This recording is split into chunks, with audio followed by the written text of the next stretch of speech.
Here we have member for Lugari, Honorable Nabin Nabwera, and the County Secretary of ODM, Kakamega County. And we have our professor here, Wilberforce Oundo, representing Busia from the Funyula constituency.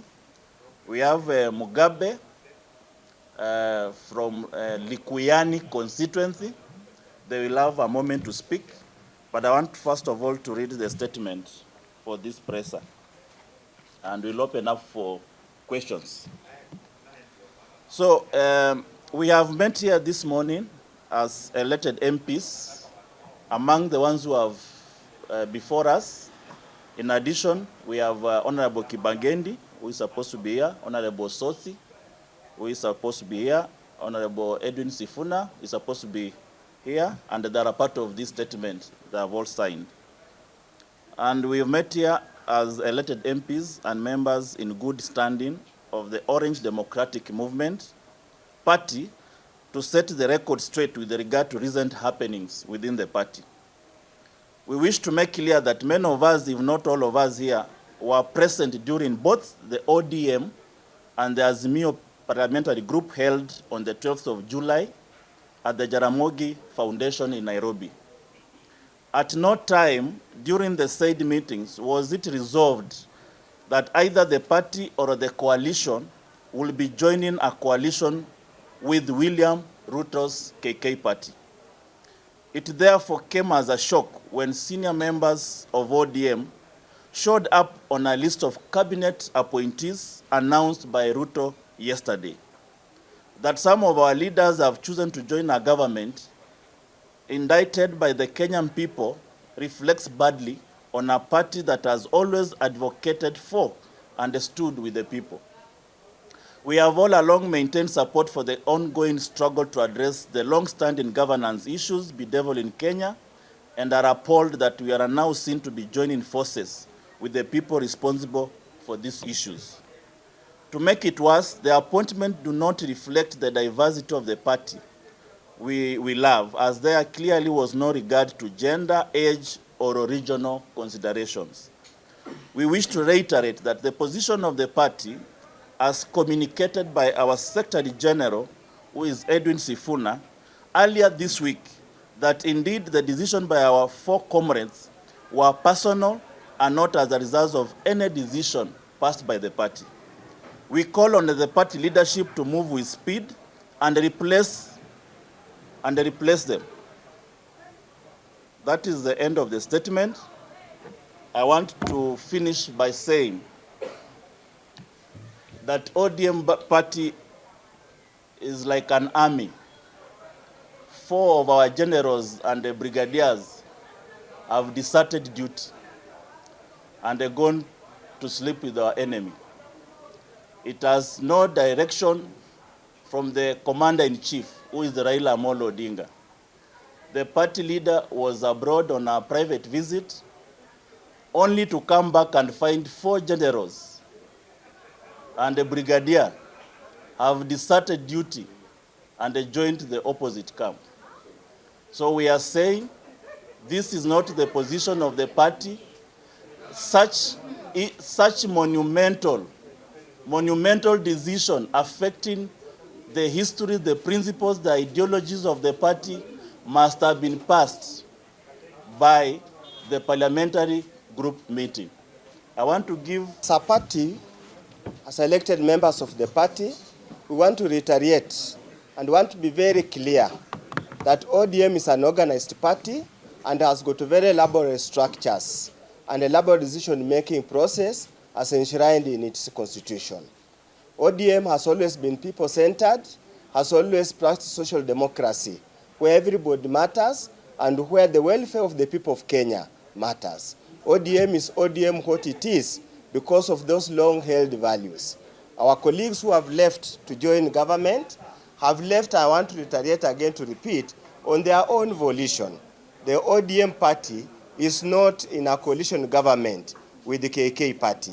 ODM will remain in parliament as the minority party and will continue to offer oversight the KK government and expose all the ills, all the corruption, so that we continue to build and enhance this constitution and enhance our integrity, accountability.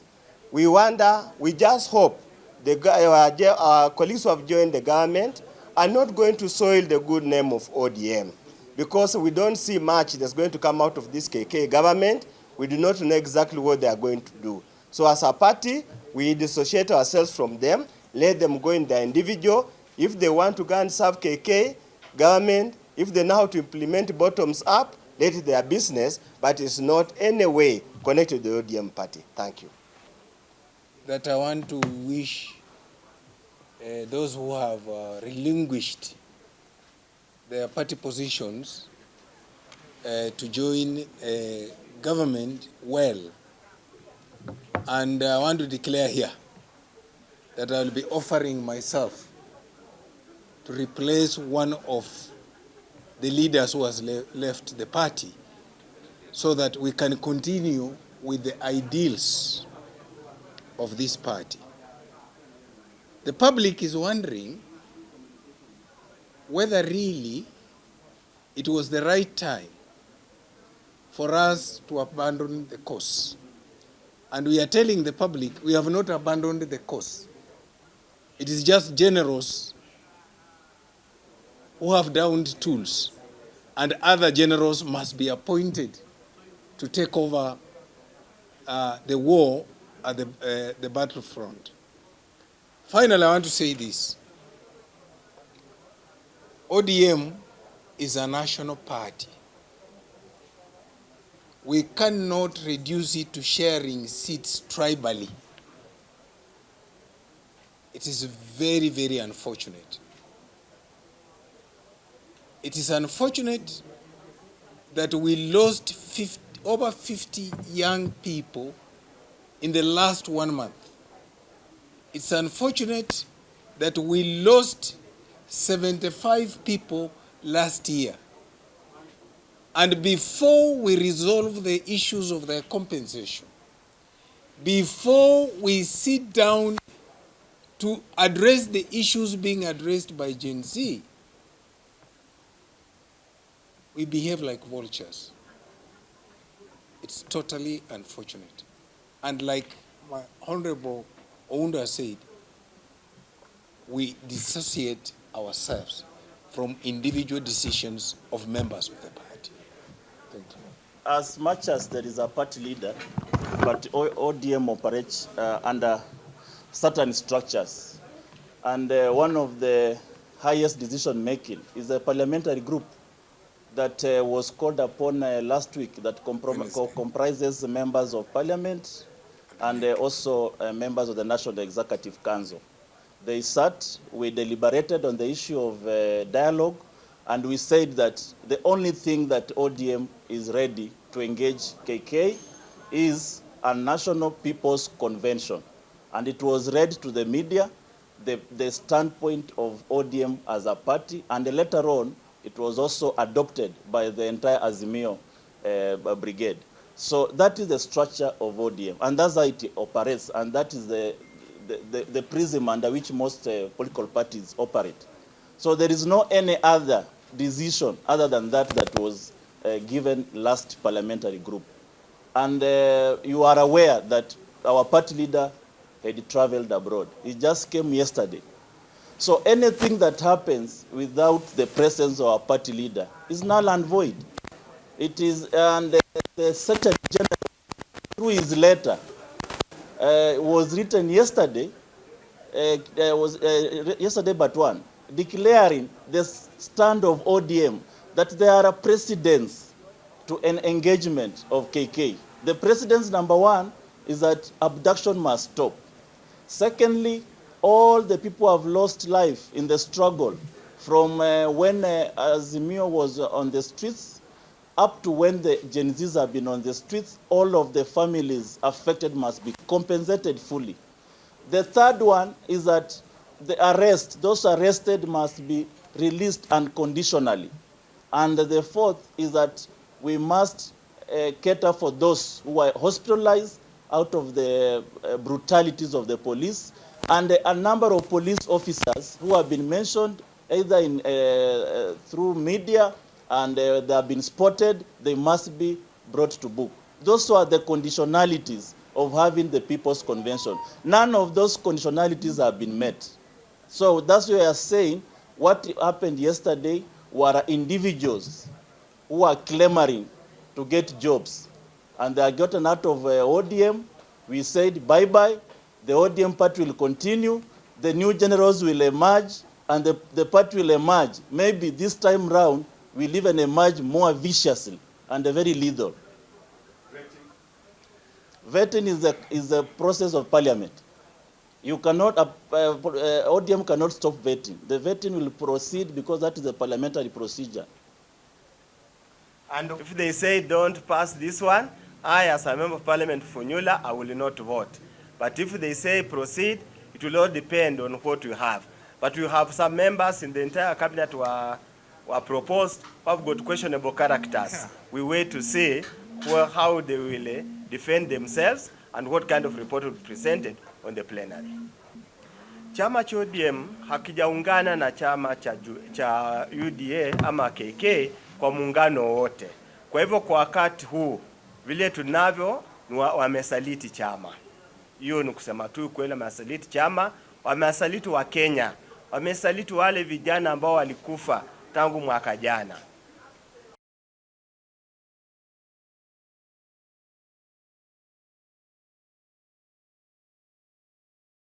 Katiba inamruhusu rais kuchagua mtu yoyote ambaye anafikiri anaweza msaidia kazi.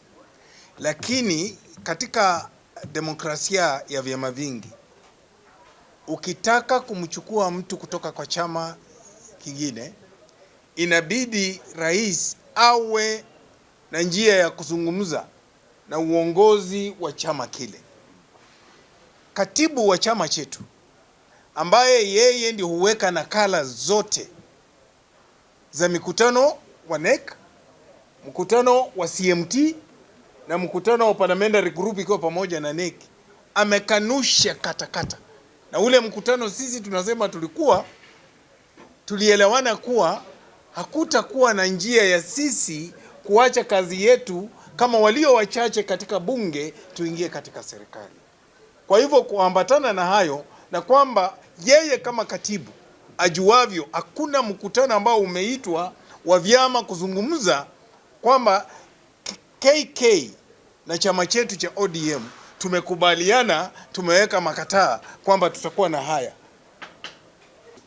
But there was a letter, I don't know why you people like rumors and managing your news.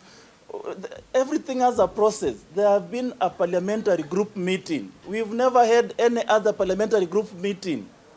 And the position of the parliamentary group meeting was clear. The party leader was there. The letter written by Secretary General Edwin Sifuna just a few days ago has not been refuted by the same party leader.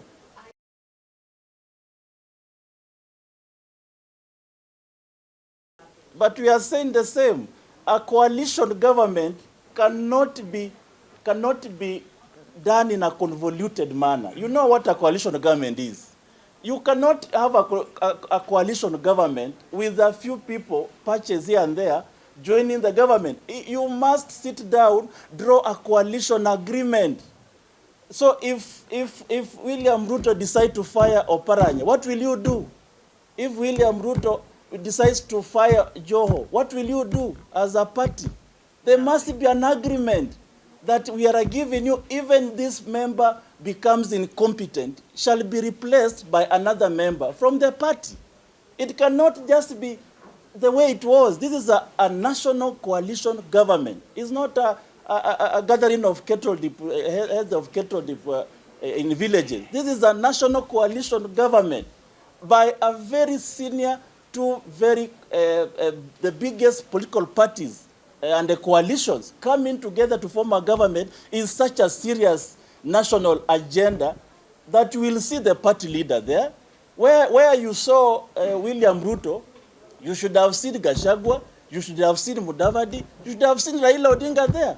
The absence of Raila Odinga tells you that it's not part and parcel of what was happening. That was pure shenanigans from the four generals. The question here is, where is Odinga's voice? Fine. Yes. We will come to that. First of all, let's be very clear. Any coalition government, as Amisi has said, must have some coalition document. And any coalition government must have a harmonized manifesto. Yeah. So which manifesto are we going to implement? Is it an ODM manifesto? Is it a Kenya Kwanza manifesto? Is it an Azimio manifesto? Secondly, ODM belongs to Azimio coalition. It has not repudiated its membership in Azimio coalition. Yes. So it cannot proceed to enter into another coalition before it repudiates this coalition. In any case, you say that, oh, that Baba wrote a letter, forwarded the names, and none of you is showing us any letter. Yes. Any letter, where is it? You see, as we clearly say, we should avoid besmirching people's names. Baba did not write any letter. And if there's any letter that was rewritten, let whoever received the letter give us. In any case, there's nothing secret. Yes. Yeah, just something important. Can you take the questions? Just a minute, let me just clarify something. Which handshake? But there was no coalition. There was no coalition. There was no coalition. Did you see anybody? No, just a minute. Let's not confuse things. Did you see Uhuru appointing anybody from ODM party to his government? He didn't. Maybe you can combine the questions. Yes. No, there's something I wanted to clarify here. You know, it is very, very unfortunate from a media house. You want to ask us, why is Raila not saying no? You have Raila's conduct. You know how Raila speaks. Yeah, it's very unfair. Yes, it's very unfair. We are speaking in our right as members of parliament, members of the party, members who attended the parliamentary group meeting. Okay? We are not speaking here as spokesman of Raila Amolo Odinga. No, that's an agreement. An agreement has to be ratified by the party structures. There was never such agreement presented in any party organs, be it at the NEC, be it at the management committee, be it at the parliamentary group committee meeting. There was never such any agreement. Yes. In any case, the precedent to that agreement would have been a harmonized manifesto, so that whatever we are going to implement, we are implementing a harmonized manifesto. Here, these are employees of William Ruto, whom we can keep and fire at will. They report to him, they will worship him, they will salute him, they will do everything to him. Implement his manifesto. Implement his manifesto, and they don't salute. which most Kenyans have said has failed. So I don't know what miracle our colleagues, and wish them well. Yes. We don't know what they will do. No, we said the new generals are going to emerge. There is never a nature buzz vacuum. So there's not going to be a vacuum in ODM. New general, in fact, for your information, we are proposing that Edwin Sifuna will be there as the deputy party leader to hold brief for Raila as he campaigns for AU. So there is no vacuum. We are going to fill this vacuum. There is no fall. We are just saying there are vacuum. Vacuums are filled. Every party, when there is a position, other people fill it. You cannot serve in cabinet and be a deputy party leader. It is a law. So it has to be filled. So don't create a fall that is not there. It's not a fall. And for that matter, you know, politics, by its nature, is about interest. If people switch their interest from ODM to Kenya Kwanza, those of us who still believe in the mass movement of ODM, we take over. Now, let's be very, very clear. And I want it to be very clear. ODM will remain ODM party. Will remain the minority party. ODM will remain the so-called, in the old system, the opposition party. ODM is not ceding its role at all to any other party. ODM will remain the minority party. And you can rest assured, we are going to oversight that the government robustly, whether our colleagues get appointed or not. We will continue even if they get appointed. When they do anything wrong, we will call them out as being what they are. So do not worry. On the issue of, and let us also be very clear, Baba speaks for himself, and Baba will speak for himself. Just give him time. He's now back in the country. He will speak for himself and answer all the questions you are asking him to answer. Thank you. Very good. You're Babu. asking where's Babu Raila? has arrived. Yeah? So you're asking where's Raila also? No, Raila is around. Raila is around. He's around. In terms of a statement, in terms of He will speak. But the statement was made by Edwin Sifuna. No, Baba himself will Edwin Sifuna is. We are not talking on behalf of Baba. We are have talking on told behalf of the party. Yes. Let's make it clear. Baba is an individual, and the party is also there. So the party spoke through SG. Yes. So SG cannot write a letter without Baba's blessings. He's the party leader.